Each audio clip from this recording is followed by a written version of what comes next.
We'll start the meeting. We'll call the meeting to order. We will start out with funding applications. First, we'll do the Dakota IE Challenge Volleyball and George Erdahl.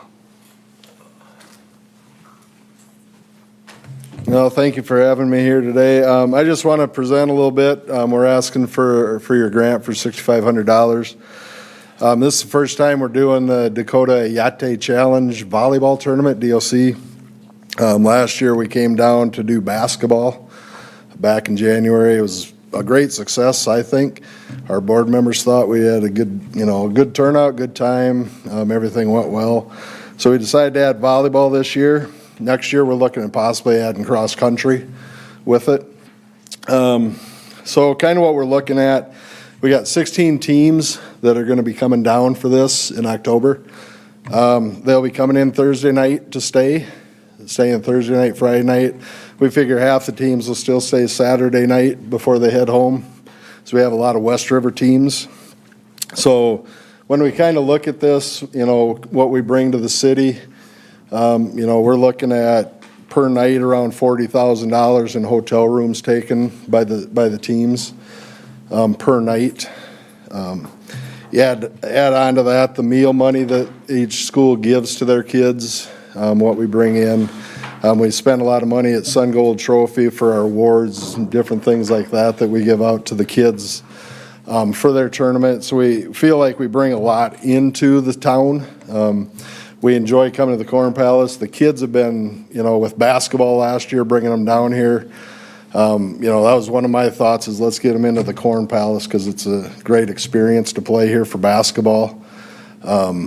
And I think with volleyball, just having the kids in here, chance they don't get anywhere else, Sometimes they don't get out to the places like this to play. So we thought, let's bring them into the Corn Palace for volleyball like we do out in Rapid City for the LNI tournament.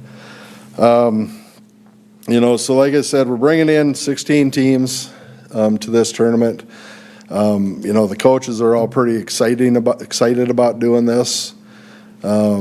Into the Corn Palace, into Mitchell, and like I said, I think we're looking at this year with volleyball. It's kind of a, we don't know what we'll have for attendance for volleyball. I think we all know that basketball is better attended than volleyball, and we're kind of using this money to help offset some of our bills this first year to, cover expenses that we will have come in. For the different things that we have to do and to try to make sure we stay in the black for this so that we can make this a yearly event with volleyball and basketball as we move forward. So we are requesting the $6,500 to help offset a lot of those expenses this first year to kind of get our feet under us with volleyball. And Doug and Aaron have been great to work with the last year with basketball, so that's kind of what we're asking. So any questions?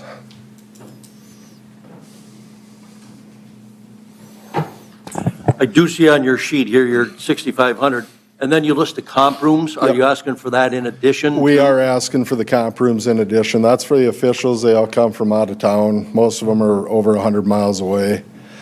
We also, for our announcers that we bring in, we don't pay our announcers, so that's kind of their payment, is to give them a room and then we feed them here. You've got 20 rooms per school or per team? I figure for volleyball, it's probably about 10 to 15 rooms.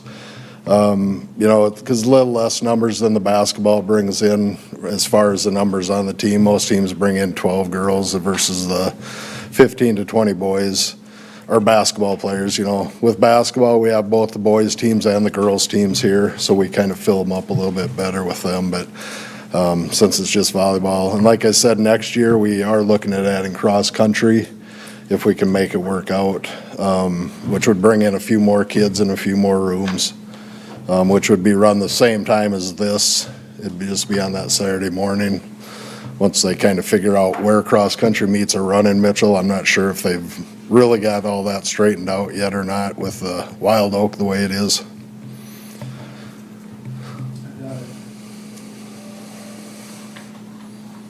So the comp rooms for your workers are in addition to the 6,500. Yep. So are you asking for the sports authority to pay for the comp rooms? Well, we're asking for the 6,500 from you guys just to help with the costs, and then we look at the hotels themselves. We kind of usually call them to see if they'll comp us the rooms, because, the different hotels we stay at, we give them quite a bit of business, so they've been pretty good about, helping us out with the basketball, so we're kind of looking at that for the same thing. And is it on the radar for the schools? I mean, are they calling and booking rooms already? Yep, they're already booked. Yep. And like with basketball, I know the team's already reserved theirs from last year. We just, hey, give us the same rooms for next year, and that's kind of how we'll do it with volleyball moving forward too.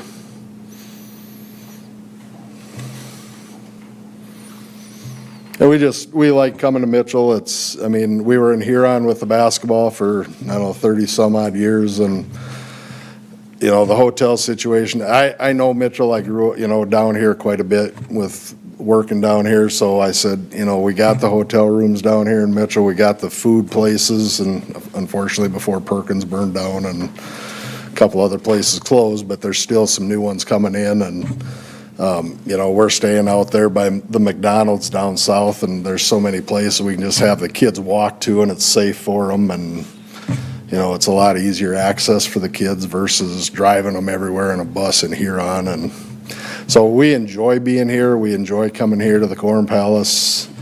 Mitchell has a lot to offer. With Dakota Wesleyan, I know we took some schools, did go over and visit Dakota Wesleyan last January. We'll kind of take advantage of that again, this fall. Take some of our kids over there to tour the college and the campus, and, see if that's something that interests them also.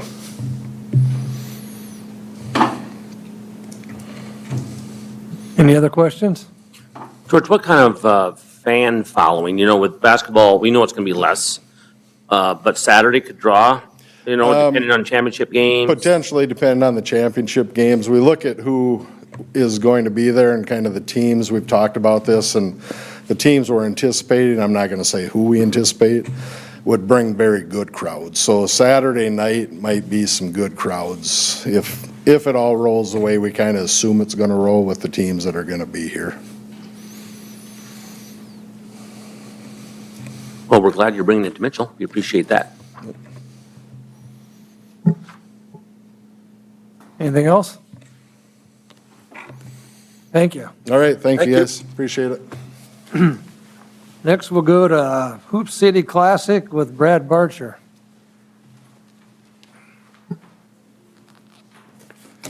Thank you for having me here today. I guess I'm the fill-in for the main man, Ernie. Some of you guys maybe don't know he's over in Paris right now, so he was going to try and call in, but texted me a couple hours ago and said he needs to sleep. So I guess we won't have him on the phone line right now. This is our 13th year hosting the Hoop City Classic. We, as of last year, moved it all back to Mitchell, and we are doing that again this year and want to keep it here in the future. That's our plans going forward. This year we are having 30 or 32 teams, high school varsity teams, and 18 JV teams I think we have signed up right now. We're going to have JV and varsity both here at the Corn Palace and the Armory. We are also bringing in the youth tournament again, and they're expecting somewhere in that 60 to 80 teams to grow that a little bigger than last year even. In saying that, the high school varsity teams or whatever, we have, as of right now, we'll have 10 or 11 teams. He's waiting on one team from Orlando yet that will be staying here either 3 or 4 nights. When they come, they're here. They're not just here for a night. They're obviously here for the whole weekend, Thursday to Monday morning or Sunday night when they're done playing. This year it runs through the weekend, Friday, Saturday, Sunday, Monday. It's December 27th through the 30th. We are playing a college game with a national game on Sunday the 29th, I believe, right? Yeah, because South Dakota teams obviously can't play on Sunday, so we're doing a national game with the DW men's game against Jamestown on Sunday. So there's supposed to be 2 games on that day. So yeah, last year we sold, I believe, We had a total 137 hotel rooms that we sold between the youth tournament and the high school teams with the event that was going on. And we expect to have more this year because youth teams, they got a lot of interest in teams that want to travel from out of state, I guess. There's 9 teams coming from Rapid City again, I believe also. So the turnout for the hotel rooms is going to be really good and everything else. There's supposed to be, I don't know all the players and stuff that are coming for the national teams, but it's supposed to be one of the best events that we've hosted so far. And one thing Ernie did tell me the other day on the phone that he really wanted me to talk about is we're not in this to make money or profit or whatever. He really wants to give back to the community of Mitchell and to South Dakota. Like that's in his heart, and that's his number one goal. We've never made $1 on this thing. And that's not the point of it. So it's all given back, and we want to continue to just keep it in Mitchell, and we ask for whatever help we can get from you guys. Any questions? Brad, how close are they on the full schedule for the high school? I'm only, we're looking ahead for staffing at Friday, Saturday. We had early on, Ernie said 3 to 4 games Friday. We, when he gets back, so he had some big-time coaches get a hold of him that want to, he gets people that call all the time that want to come play in this.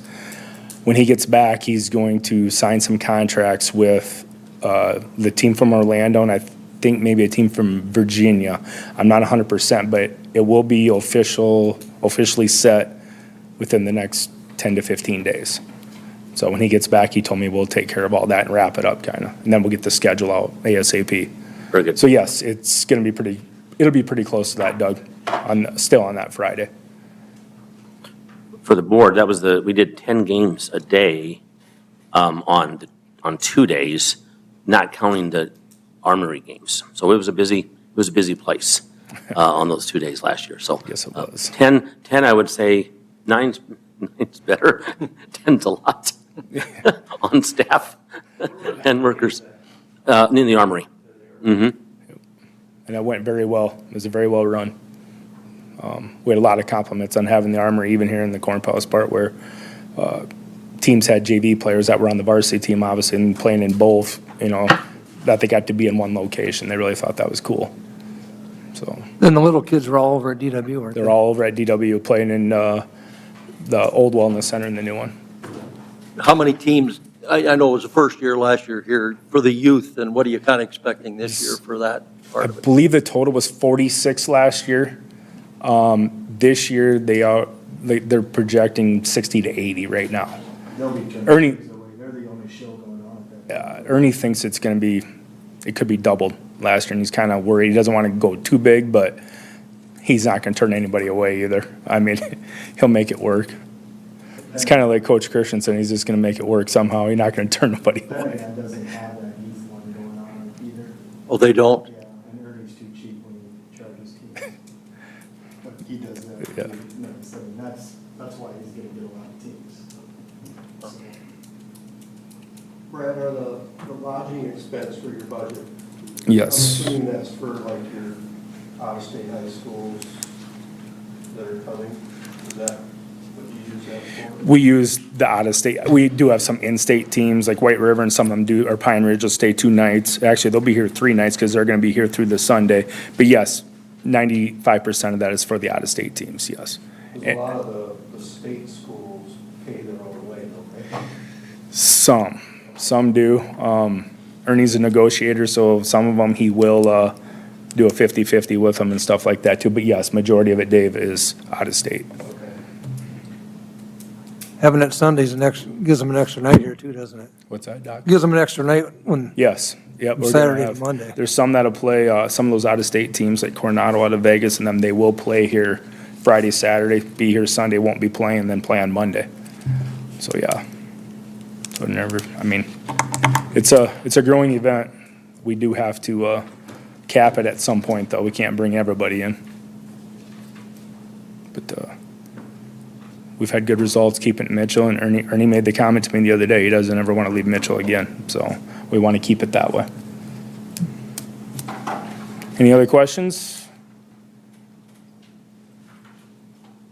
Thank you. Thank you, guys. Appreciate Yep. it. See ya. Yep, thank you.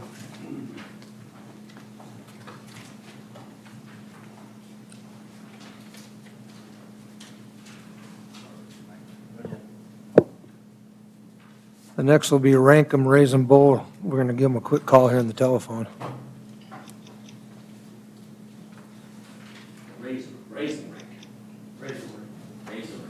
Raising animals.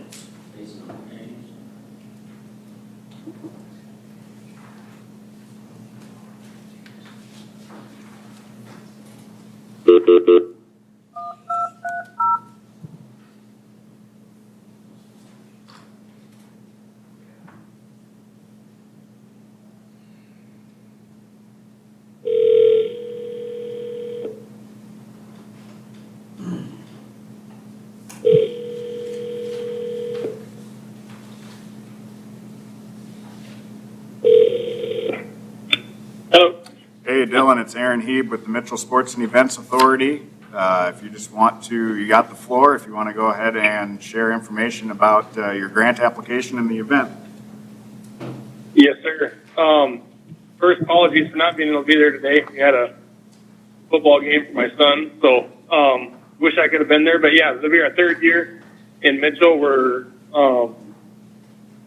We've increased our budget by about, I want to say $10,000 or $12,000, trying to kind of increase the level of production that we bring to town with intros and a couple other things and some of the payouts. Continue to grow. I want to say by this time last year, our social media following was somewhere around 5,000 or 6,000 followers, where today we're just shy of like 146,000. So we're starting to get a lot larger reach on like our fan base. I had a phone call yesterday from a gal from Mississippi that their family's planning a family vacation to Yellowstone, but they're going to come through Mitchell on their way because they've been fans of our page. So, yeah, we love coming to Mitchell. Been home with the finals for the last 2 years. We want to keep it there. It is a little more work than a lot of our other venues as far as setup and teardown and things like that go. You know, being with where it's at, but I think that's kind of what makes it special. We're hoping that we can continue to grow it in town. I think we've got a lot more traction this year than we have the last two, as far as early ticket sales have gone, and people are excited about it that have come the last couple of years. So, yeah, I think for the most part, when I filled out the application, it was fairly similar to how I've done it in the past couple of years. I don't know if there's any questions on that, or on, I don't know, Aaron, if you've got any questions or comments from anybody else in the room, as far as if there's new people that don't know what the Raise 'em Rank series is, or if they've got questions for me. Dylan, this is Doug. Can you talk a little bit about how many animals you'll have that will be bucking that night, and the athletes that will be riding each night? It was a little bit echoey. Did you ask about how many animals and about how many riders? Yes. Yeah, so we'll likely buck between 50 and 60 head of bulls each night. The last couple of years, we've taken like the top 15 to 20 guys and run it as a doubleheader, and then we've got our youth series in there as well, which we're consistently, 20 to 30 kids. So I do not limit the amount of youth that are able to enter our finals, but we take the top so many to the performance. So what would potentially happen if we get, because fan-wise, like the fans love seeing some of the youth and some of the mini bulls, but they don't necessarily want to see 2 hours of just that, So I try to limit the amount of youth in the performance to about 35 to 40 minutes max, and we've learned to kind of split that up, not just buck, peewees, juniors, seniors, and novice all in one shot. We'll kind of do a couple here, and then we'll buck some big bulls, and we'll do the next age group and back and forth. So if for whatever reason we would have a lot more kids enter than what we've seen in past years, we would run some of those as flags. So whether that was prior, like at the performance, Doug were to start at a certain time, like maybe on Saturday, we would run, the extras earlier, and just run a little bit of a slack just to kind of get those through. And the kids that would go in slack would be the ones that, lower in the standings for the year end. But as far as the open bowl goes, yeah, like we don't house anything at the Corn Palace. Everything will go to the sale barn overnight. But I would for sure like to buck, between probably 30 and 40 to 45 of the big bulls each night, and then, probably 15 to 20 minimum on the kids. Kind of what we're looking at. And I've got, by moving dates a little bit and not overlapping some things in September, got some commitments from kids there's one kid that's living up here in the States that's from Mexico that's been going. I had some kids that have won money at our events that are from Australia that are living actually in Wall, South Dakota on full-ride scholarships down in Texas. And so they're going to come back up from Texas for the finals. And then we've got, South Dakota, North Dakota, Nebraska. We've had a lot more kids from Nebraska that have kind of started following our series. And so hoping to see potentially more families and stuff that are traveling overnight. In the past, we've kind of built a pretty good pocket local, regionally with, a lot of the kids are kind of from this part of the state. So I don't know what that's really seen or done for motel rooms, but we're really starting to get a lot of kids that are traveling 4 or 5 hours for all of these events. And then when they do that, obviously they're coming with family. And so, I'd like to be able to find a way. In past years, I've kind of known what we've booked. Don't call in and do that. I don't know what else is going on in Mitchell that weekend, if we're going to overlap anything or not. But That's what I need. Thanks. You got some pretty wild bulls, because the mayor said he wants to ride the wildest bull you have. well, if he wants to get on the wildest one we got to renegotiate. I told him I'd run one in for him, but I'd run one in he can handle, and so he better be careful what he wishes for if he's sitting there, because he can definitely. They just go up from there. He said the wilder the better. I don't want to die, Dylan. The wilder the better. I'll put him on whatever he wants to get on, but there's a certain level of bull that he's going to have to come do some Practice? some training first. Yeah, and that's honestly that's been a lot of fun. I've had a lot of people reach out and ask questions, and I haven't even really advertised for VIP tables quite yet, because we're getting close to sold out on VIP tables, and so I'm kind of reserving them for making sure we get our sponsors and everybody taken care of first. I am changing format a little bit. The last couple of years we've done live music just following the bull riding on one of the nights out in the courtyard.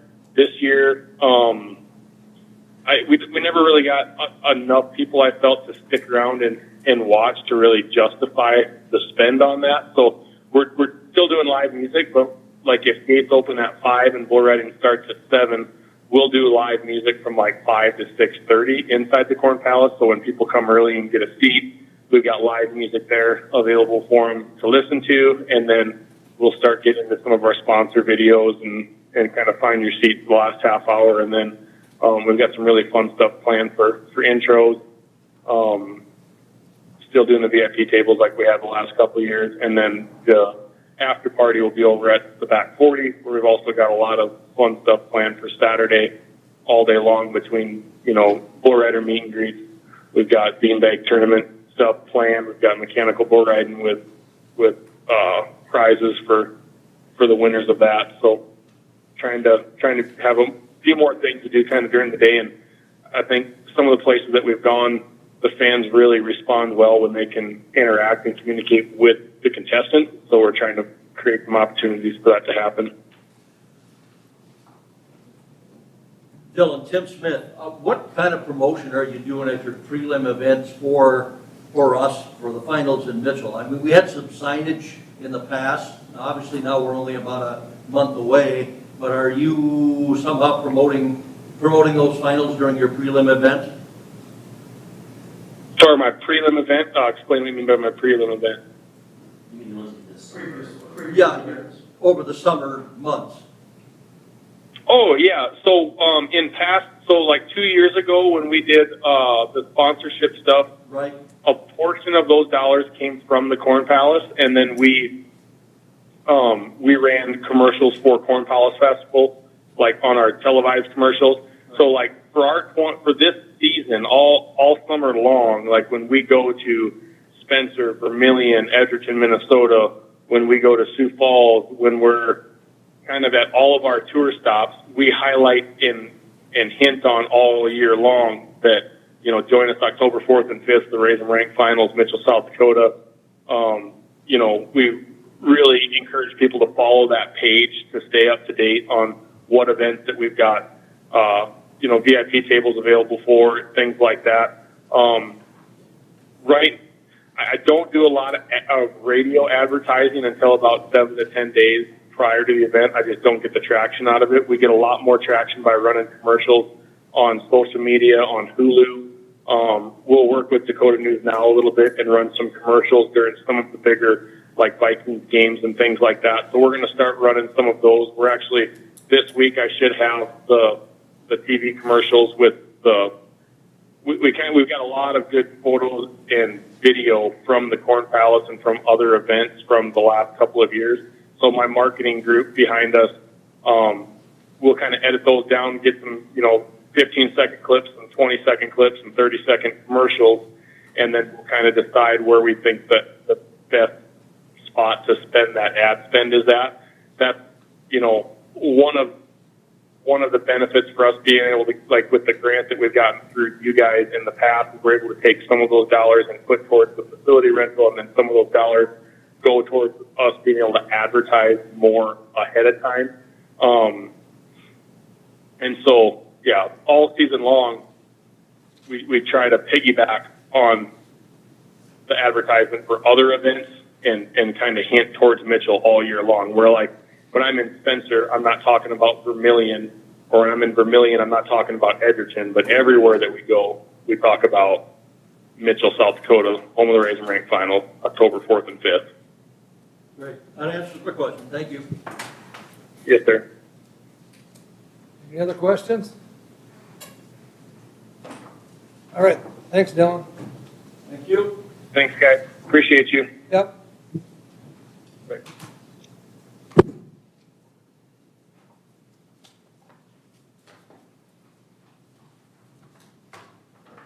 Next, we'll move on to the approval of the last meeting's minutes.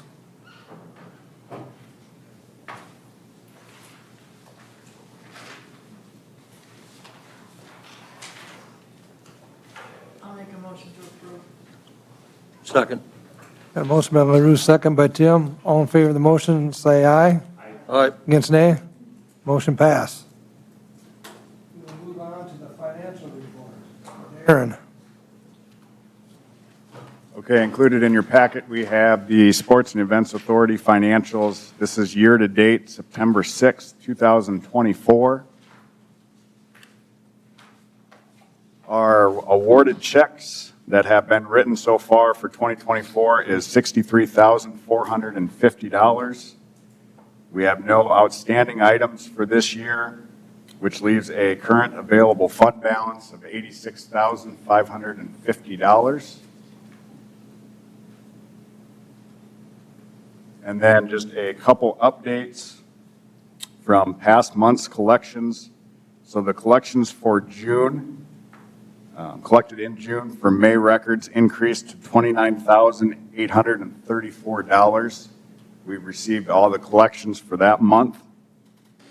The collections in July for June records increased to $33,762. All those collections have been submitted as well. And then currently, our August collections for July records was $36,839, and all those collections have been submitted as well, so we have no outstanding collections from the establishments. That gives us a year-to-date collections through August of $185,683. $650. And that equals, again, room nights sold through August, 95,240. And then our year-to-date comparisons, 2023, we're up 2.3%, which is 2,214 room nights sold. Compared to 2022, we're down 2.1%, which is 1,964 room nights sold. 2021, we're up 1.9%, which is 1,766 room nights sold. 2020, we're up 27.2%. 2019, up 2.2%. And 2018, up 2.2%. Quick question, how much did we get from the bid all to spend this year? I can't remember what, I know we just got some extra put in there. So that was increased. Was it 100,000? That was increased in the last bid for meeting to 150,000. 150 is total for the year. Okay, that's what. From 100 to 150. Mhm.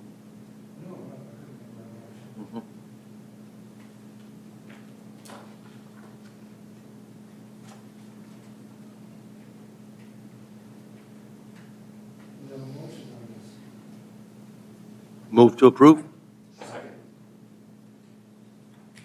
Motion by Tim, second by Doug. All in favor of the motion, say aye. Aye. Against, nay. Motion passed. Next, we'll go on to the evaluation forms. Yep, no evaluation forms, financials, or surveys were submitted for this meeting. Upcoming events, you guys can review that at your earliest convenience, but I do just want to highlight 3 of the upcoming events. One this week, the South Dakota State and High Plains Territorial Cowboy Fast Draw Championships at the Mitchell Trap Club. They were awarded SEA funding. Next week, the 20th Annual Outcast Car Show, September 20th through the 22nd on Mitchell's Main Street. That event was awarded SEA funding. And then here, Sunday, October 6th, the Palace City Kiwanis Half Marathon, the start and finish here in front of the Corn Palace. They were awarded SEA funding as well. Again, always a complete list of the events going on in Mitchell on the Mitchell Chamber events calendar. I might add, Aaron, that on the 28th, if you go up just a little bit, that's the National Kids Pedal Pole. We'll have 3,000 people here. That's a major hotel event in town. You know, we don't request any funds, but just an FYI, there's 550 kids. We average 4.5 people per kid coming to watch them. You know, grandpas and grandmas, moms, dads, brothers, sisters. So the hotels will be full. 15 states last year. So as far away as Oklahoma and Michigan. So it's a big hotel event for Mitchell. Any other items? Should we move to go into executive session? Before we do that, Doc, the young lady in the audience back there is my assistant manager. She's always wanted to come to a meeting, so I invited her along, her name is Jenny Kleinfeld. Feel sorry for her, working for you. If an executive session, if she can stay there, how we would handle that.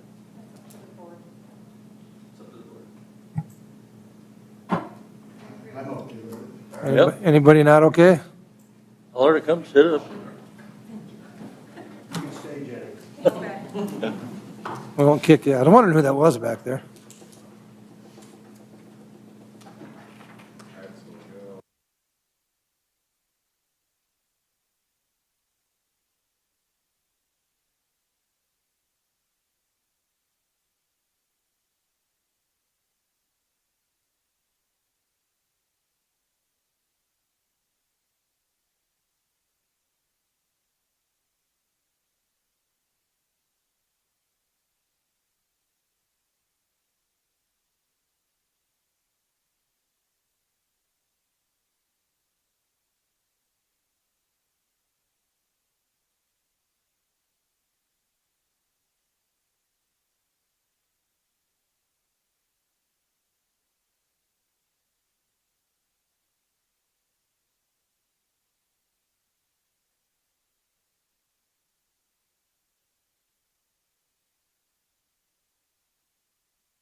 license to go back to work after these meetings, and now she knows that.